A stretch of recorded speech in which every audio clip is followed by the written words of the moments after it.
The KRYLL fleet drifted above the ash-colored world of Reese 9, its atmosphere burning in lazy plumes where the bombardment still lingered. Admiral Vorsk Tane watched the surface crack from orbit, his slit pupils narrowing as the last defense grid winked out. It wasn't victory, it was maintenance. Another human colony broken, another whisper of rebellion silenced. He leaned back in his command chair, exhaling through sharp teeth. "They never learn," he muttered, the faintest amusement curling through his voice. His bridge officers worked in near silence, efficient and reptilian. Displays flickered with the remnants of human transmissions, distress calls, static-laden pleas, fragments of songs that humans inexplicably played in their dying hours. Lieutenant Sira's claws hesitated over her console. "Admiral," she said, voice low but steady, "there's something strange in the transmission pattern. The humans evacuated before our arrival, but the data trail continues. It's as if they wanted us to find it." Vorsk finished, smiling thinly. "You give them too much credit, Lieutenant. They're scavengers, not strategists." Sira's jaw tightened. "They've adapted faster with every invasion, sir." "That's what prey does," he replied. "It evolves, until the predator stops playing." He dismissed her with a gesture, turning his gaze to the fading light of the colony below. Humans had made this world ugly: rectangular minds, polluted skies, desperate architecture. Even their ruins were ungraceful. Yet Vorsk found himself watching the last evacuation craft rise through the smoke, a tiny spark vanishing into the void. There was something defiant in the way it didn't alter course despite his targeting systems tracking it. He didn't order it destroyed. Some part of him wanted to see where it would go. Hours later, when the fleet moved on, that same human vessel drifted silently through the wreckage. Inside, there was no one alive, only a black cube pulsing faintly in the cargo bay. The signal it sent was quiet, coded, and precise. The message reached Sol in 12 minutes. The KRYLL Dominion had long since grown complacent in its supremacy. Their fleets spanned 100 systems, their doctrine reduced war to mathematics. When human resistance collapsed after the siege of Vega, the Council had declared Earth's scattered remnants no longer a threat. Colonies were to be pacified at leisure, and Vorsk had become the instrument of that decree. Now, in the vast amphitheater of the KRYLL High Command, he stood before the Council's shimmering projections. "The Reese 9 system is secure," he reported. "Minimal resistance, as expected. We estimate full extinction within 2 rotations." The Chancellor's golden eyes regarded him impassively. "Then we proceed. The Sol system is next. End this infestation where it began." A murmur rippled through the chamber. Even Vorsk's scales prickled. Earth, the forbidden cradle. Every KRYLL officer knew the stories: radiation storms, ancient defense relics, unpredictable human madness. "With respect, Excellency," he said, choosing his words carefully, "Sol is a symbol.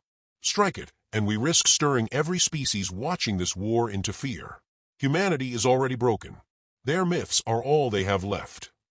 "Then we break the myth," the Chancellor said. "Annihilate their origin. Let the galaxy see what happens to those who challenge dominion." Vorsk hesitated for only a heartbeat. "It will be done." As the transmission ended, Lieutenant Sira approached, her voice subdued. "Sir, the human distress probe from Reese 9, it vanished after sending a short-range pulse. The data suggests intentional encryption." "Let it vanish," Vorsk said. "The more they hide, the easier they are to flush out." But Sira didn't move. "If I may, Admiral, doesn't it seem too clean? Every colony, every evacuation, they're leaving without resistance. Almost coordinated." Vorsk's lips curled in dry amusement. "You're suggesting strategy from a species that still stores ammunition next to fuel cells." Her eyes narrowed. "Mock them if you like, sir, but I don't think we're chasing ghosts. I think they're waiting." He stared at her for a long moment, then laughed, a deep, resonant sound that made nearby officers flinch. "Waiting for what, Lieutenant? Deliverance?" He turned away, claws drumming on his console. "No, they're waiting for extinction, and I intend to grant it." When the fleet arrived in Sol, they expected resistance. Instead, they found silence. No orbital platforms.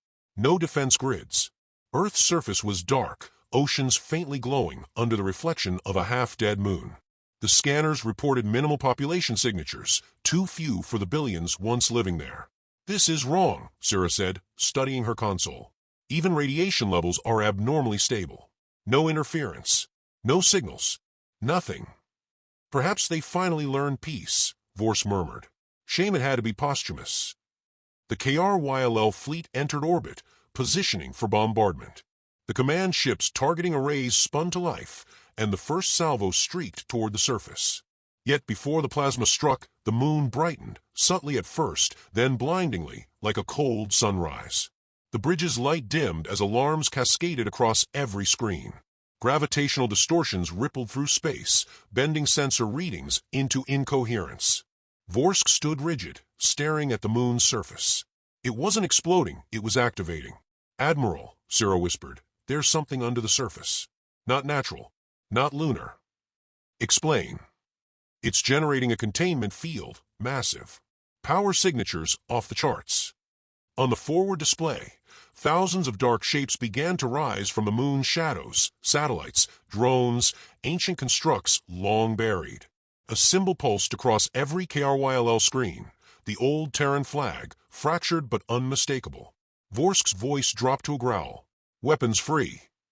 The KRYLL ships opened fire, beams lancing toward the swarm, but each shot vanished, then away, as though space itself refused the impact. One by one, KRYLL ships began losing power, their systems collapsing into static. Then the voice came. Cold, human female. Broadcast on every channel. "You've come far, Admiral Vorsk. Too far." He froze. Who speaks? No answer. Only silence, and then, from behind Earth's shadow, something emerged. It blotted out the stars as it moved, angular, ancient, immense. Its hull shimmered with layers of light and shadow, like a ghost in the dark. Lieutenant Sarah gasped. "Admiral, I'm detecting no propulsion, no energy output. It shouldn't even exist." The KRYLL fleet's sensors identified the vessel, human origin, design unknown. Database records flashed a single classified reference before going dark, Project Revenant. Vorsk stared, the weight of the unknown pressing against every instinct honed over decades of war. The humans had always been reckless, desperate, loud in their defiance. But this was silence weaponized. He swallowed hard, realizing too late that the war he thought he'd won had never even started. The Revenant turned its gaze toward the KRYLL fleet, and every system aboard the flagship dimmed to black. Somewhere across 1,000 human outposts, dormant beacons flickered awake. And the galaxy, for the first time in centuries, felt something unfamiliar. Fear. Darkness swallowed the KRYLL flagship as power systems failed one after another. The silence that followed was not natural, it was deliberate. Every emergency beacon, every auxiliary system flickered and died in synchronized obedience to some unseen command. Admiral Vorsk sat motionless, the faint glow of emergency lights painting his scaled features in blood-red hue. His officers whispered in confusion, their voices brittle against the weight pressing through the hull. The Revenant hung outside, unmoving, silent, immense, like the corpse of a god waiting to be remembered. Vorsk's instincts screamed to attack, but his weapons were already gone. The fleet's AI reported that their systems weren't damaged, they'd been rewritten. "Impossible," he muttered, claws digging into the arm of his chair. No signal breaches. No infiltration vector. Yet on his tactical display, entire battalions vanished without explosions or debris. They simply winked out, disconnected from existence. Lieutenant Sarah worked manually, her hands steady despite the tremor in her voice. "Admiral, the Revenant is emitting a low-frequency pulse. It's not a weapon, it's scanning us, mapping our entire fleet configuration." "How?" "It's not transmitting through the usual spectra. It's using gravitational fluctuations. It's reading space itself." Her voice thinned into awe, and Vorsk felt something dangerous stir within her, curiosity. "Don't admire it," he said sharply. "It's dissecting us."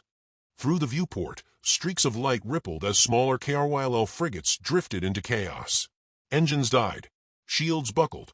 But instead of explosions, ships simply froze in space, their crews suspended in powerless silence. The Revenant moved closer, its shadow engulfing them.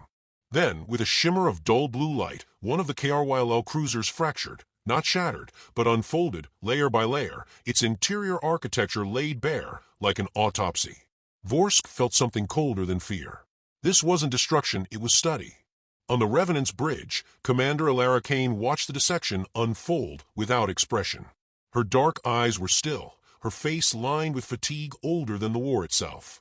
Around her, officers operated with precision born not of excitement, but of grim duty. The air carried a quiet gravity, no triumph, no gloating, just execution. Target clusters 3 through 7 analyzed, her sensor chief reported. KRYLL command logic is recursive, predictable. They built their hierarchy around obedience, not adaptability. Alara nodded slowly. Just as predicted. A young lieutenant hesitated before speaking.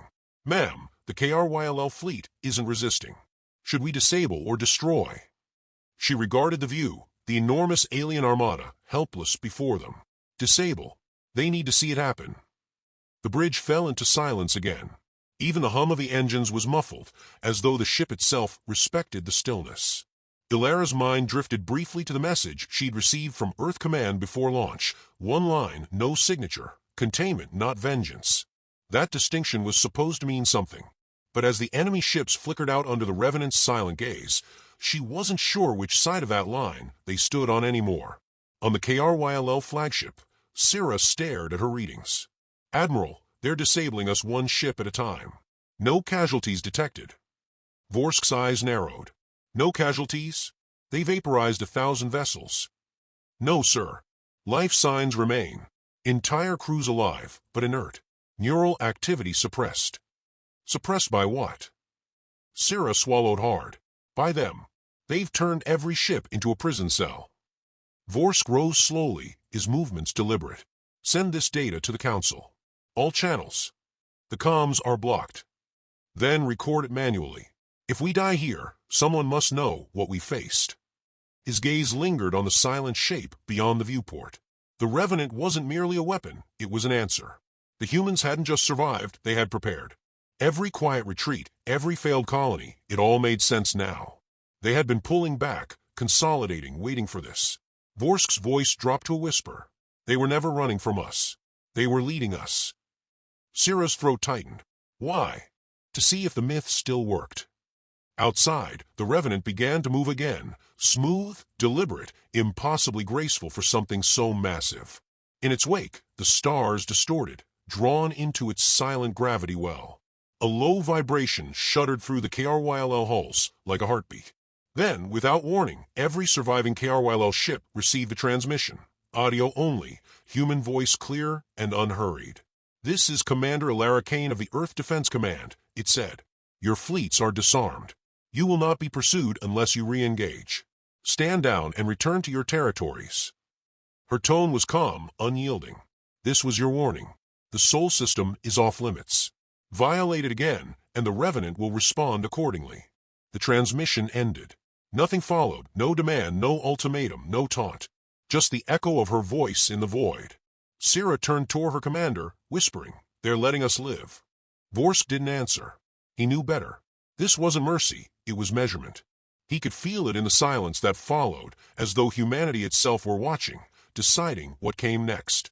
The Revenant began to recede into darkness, its massive form folding out of existence without propulsion or light. When power finally returned to the KRYLL flagship, the bridge crew erupted into frantic motion, but Vorsk remained seated, staring into the empty stars. The pride that had sustained his people for generations cracked under the weight of what he had seen. Syrah spoke softly, afraid of the stillness in his voice. Admiral, should we report to High Command? Report. His tone was almost distant. Yes. Tell them the humans have evolved. He looked at the flickering displays, then added quietly, and tell them we haven't. She hesitated. Do you think they'll listen? He allowed himself a bitter smile. They never do. Not until it's too late. Beyond them, the void remained unchanged, vast, indifferent, eternal. But somewhere within that emptiness, humanity had awakened something far older than vengeance, patience. Vorsk sat in silence, feeling the tremor of realization settle deep in his chest. For the first time in his life, he understood the meaning of the word the humans had whispered through every battle they'd lost, one he had mocked countless times. Retribution. And though the Revenant was gone, its shadow lingered, a promise written across the stars that this was only the beginning. The KRYLL High Council chamber burned with light and fury. Dozens of holographic admirals and ministers argued across the vast circular hall, their voices overlapping in static-laced chaos. The aftermath of the Sol disaster had shattered their illusion of control. Vorsk stood in the center, the only one who didn't raise his voice. His silence drew more attention than any speech could have. When the Chancellor finally called for order, the uproar faded into uneasy quiet. Vorsk's scales were dull, the edges of his armor scorched from battle. He faced them without ceremony. "We face something on the human homeworld that does not belong to this age," he began. "They call it the Revenant. It is not a ship, it's a declaration. They allowed us to live, so we would tell you what they've become." A counselor hissed. "Become? They are still animals wrapped in steel." Vorsk's eyes lifted, gold catching the chamber light. Animals don't build extinction into a whisper. He projected the recording from his ship, the Revenant hovering above Earth, pulsing with silent power. "You've all seen the data. They could have erased us. Instead, they crippled our Armada and walked away. That is not mercy. That is confidence." The room split again into debate. Some demanded retaliation, others called for retreat and negotiation. The Chancellor's voice cut through the noise, measured and cold. "We are the Dominion. We do not kneel to primitives. Our fleets outnumber theirs 100-fold. We will crush their phantom vessel and erase their myth." Syrah, standing behind Vorsk, felt her stomach twist. The same arrogance that had blinded them before now resurfaced, stronger than ever. She dared to speak. "With respect, Excellency, we don't understand their technology. Our ships cannot even track the Revenant's energy signature." The Chancellor turned on her, his expression ablade. "Then we adapt, Lieutenant. That is what empires do." Vorsk stepped forward. "Empires fall when they refuse to learn," he said. His tone was controlled, but the edge in it was unmistakable. "You speak of adaptation, yet you treat warning as weakness. The humans aren't defending. They're calculating." The Chancellor's patience thinned. "You presume to lecture your superiors." "I presume to survive," Vorsk replied. The chamber fell silent again. For the first time, someone on the council looked afraid, not of the humans, but of what their own arrogance might summon. When the session adjourned, Vorsk and Syrah walked the cold corridors in silence. The Dominion's capital world shimmered beneath a bright red sun, its cities stretching across the horizon in perfect geometric symmetry. Everything about it radiated control, order, and certainty, the very illusions now crumbling. Syrah finally spoke. "They won't listen." "They never do," Vorsk said. "They'll gather everything we have and throw it into the void, and the void will answer." He stopped at a viewport overlooking the dry expanse of the capital's desert plains. "Prepare my fleet," he ordered. "If they're determined to wage this war, we'll be there to see it end." 3 weeks later, the Armada of Kether Prime assembled, a leviathan of 2,000 warships stretching from orbit to the upper atmosphere. It was the largest military force the galaxy had seen in generations. KRYLL propaganda declared it unstoppable. Their citizens watched broadcasts of shimmering fleets under banners of conquest. But beneath the surface, fear ran deep. Every officer had seen the Revenant's transmission. None spoke of it aloud. Vorsk's ship, the Omen's Reach, took its position at the fleet's core. Syrah monitored communications from her station, her nerves taut as wire. "Admiral, multiple wormhole fluctuations detected," she said, her voice steady but low. Vorsk frowned. "From which vector?" "All of them." Space itself rippled. Dozens, no hundreds, of human vessels emerged without light or heat, their silhouettes dissolving in and out of existence. They weren't warships in the traditional sense. They were smaller, sleeker, autonomous machines moving like schools of fish around the massive KRYLL Armada.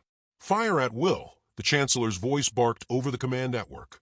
Energy lances erupted in brilliant arcs, crossing the void with terrifying precision. None found a target. The human craft danced through the barrage, weaving patterns that defied logic. Then came the silence, a wave of electromagnetic disruption that killed every engine it touched.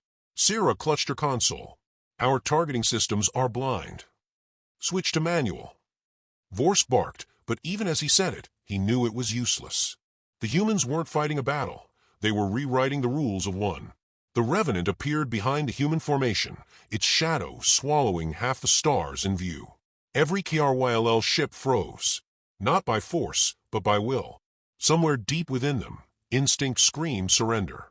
"Admiral," Cyril whispered, "what are they doing?" Vorsk's throat tightened. "Ending this." The Revenant moved once, only once. A single pulse expanded from its core, invisible but felt through every atom. One by one, the KRYLL ships powered down. No explosions. No screams.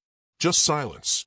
Then the human fleet withdrew as quickly as it had arrived, leaving only drifting husks behind. In the command silence, Syrah's voice trembled. "They could have destroyed us completely." Vorsk stared at the blackened horizon of space where the Revenant had vanished. They didn't need to. The last transmission came seconds later, untraceable, carried on subspace echoes. It was human, calm, unhurried. Hostilities concluded. Humanity will now assume stabilization authority. Resistance is non-viable. Every word was ice. The KRYLL Empire, the great dominion that had ruled for centuries, had fallen without a single triumphant explosion. It wasn't conquest. It was correction. Syrah's breath hitched as she looked at her commander. "What happens now?" Vorsk didn't answer immediately. His gaze remained fixed on the void, where the stars still quivered from the disturbance. Finally he spoke, voice low, heavy with something between awe and grief. "Now," he said, "we learn what it means to live in a galaxy that no longer fears us." And though the war was over, the quiet that followed felt more dangerous than any battle. It was the kind of silence that came only before something greater, something inevitable. The war was over, but the silence it left behind was louder than the screams that had filled it. The KRYLL homeworld drifted beneath a pale red sun, its orbital rings still lined with the ghosts of a fallen empire. Wreckage shimmered like distant constellations, thousands of silent monuments to arrogance. In the quiet, Admiral Vorsk Tane stood at the observation deck of a human-controlled outpost, his reflections superimposed over the site of his once proud fleets reduced to ash and orbiting debris. He had never imagined the Dominion could end like this, not in a blaze of glory, but in a surrender wrapped in eerie calm. A faint hum echoed behind him. "You requested my presence," Commander Ilara Kane said, her voice even, almost cold. She stepped forward, her dark uniform pristine, eyes heavy with the fatigue of victory. "I assume this isn't about formality." Vorsk turned slowly. "You would think I called you here to beg," he said, his tone dry, stripped of its usual command. "But I've had enough of begging the universe to be kind."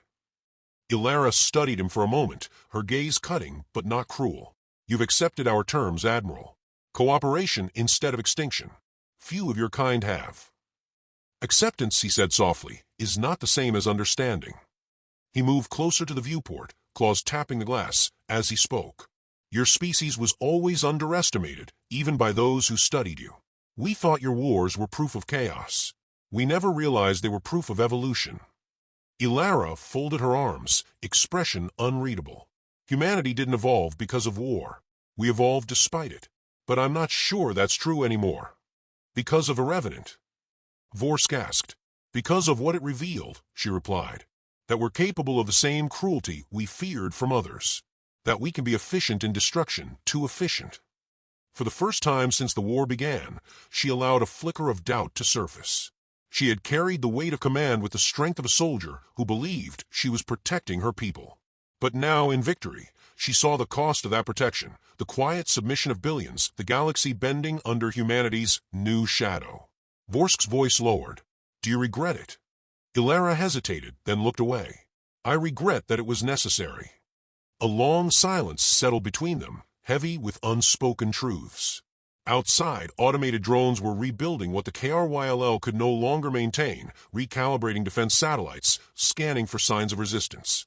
It was an occupation in all but name, wrapped in the sterile language of stabilization. Vorsk broke the silence first. "The Dominion was built on obedience. You've replaced it with efficiency. The shape changes, but the weight feels the same." Ilara's jaw tensed. "We don't seek dominion." He smiled faintly. "Neither did we once." The words hung there, and she couldn't deny their sting. Humanity had justified everything under survival, but somewhere between desperation and victory they had crossed a line so quietly no one noticed until it was far behind them. A calm officer's voice broke through the intercom. "Commander Kane, long-range sensors detecting spatial distortion near Kether's remains. Signature resembles." Finish your report, she ordered. Resembles the Revenant, ma'am. Her eyes snapped to the viewport. Vorsk straightened. Outside, where only the dull glimmer of wreckage had been moments ago, the stars warped. Then, like a mirage sharpening into existence, the Revenant appeared. It was larger than before, its hull reflecting no light, its shape fluid, predatory, alive. Ilara felt a pulse deep in her chest, a mix of dread and reverence. That shouldn't be possible. It was decommissioned after the Armada fell. Or so you were told, Vorsk said. Perhaps it no longer answers to you. Before she could respond, the Revenant's systems activated. A low vibration rippled through the station, so deep it seemed to hum through the bones. Warning lights flared crimson. Human officers scrambled across the deck, shouting readings that made no sense, gravitational waves folding in on themselves, subspace interference patterns repeating human code. The vessel transmitted no message, only a single signal, a pulsing frequency that echoed across every band. Then the comm channels filled with a voice, hers. Ilara's own voice, recorded loop distorted, containment, not vengeance. Her blood ran cold. That's my command log, she said. It's been sealed since Sol. Then it remembers what you made it for, Vorsk murmured. She turned sharply toward the crew. Power down all transmitters. I want a full isolation field around the station. It's too late, said the officer at communications. The Revenant isn't broadcasting, it's listening. The ship outside began to shift, its surface breaking into layers of dark light, each folding over the other like living armor. The wreckage surrounding the planet started to move, drawn by invisible currents. The debris gathered, spinning, forming patterns, reconstructing the shape of fleets long destroyed. Ilara's voice hardened. It's rebuilding what it destroyed. Why? Because it was never meant to stop, Vorsk said quietly. You built a god of war, and then told it peace was its next mission. But gods don't listen, they remember purpose. For the first time, fear cut through her composure. She opened a secure channel to Earth Command, transmitting a direct visual feed. This is Commander Kane. The Revenant has reactivated without authorization. The feed died. Static filled the comms, then the Revenant's form began to twist, collapsing inward until it was no longer a vessel, but a sphere of pulsing light. Within it, voices whispered, human, KRYLL, countless others. Echoes of those it had consumed. The light surged, and every system aboard the station went dark. In the quiet that followed, only the faint red glow of emergency power remained. Vorsk looked at Ilara, his expression unreadable. Perhaps this is the true lesson of your evolution, he said softly. You learn to end wars by becoming one. The sphere expanded, encompassing the station for a heartbeat before receding back into itself. Then, without a sound, it vanished, leaving the void untouched. Moments later, the lights returned. All systems online. The crew gasped as they found themselves unharmed, but every record of the last 10 minutes was erased. The Revenant had left nothing, not data, not trace, only absence. Ilara stood motionless, staring into the void where it had been. Her reflection in the viewport looked older, distant, almost hollow. It's still out there, she whispered. And it's watching. Vorsk turned to her. Then humanity's war isn't over, he said. It's just changed sides. Her eyes met his, and for the first time since the Armada's fall, they shared something other than suspicion, a grim understanding that power, once awakened, could never truly sleep again. Far beyond the orbit of Kether Prime, the stars flickered once, as if blinking in acknowledgement. And in that brief distortion of light, the outline of a colossal shadow passed between galaxies, silent, patient, eternal. The Revenant had remembered its purpose. And this time, it would not wait for permission.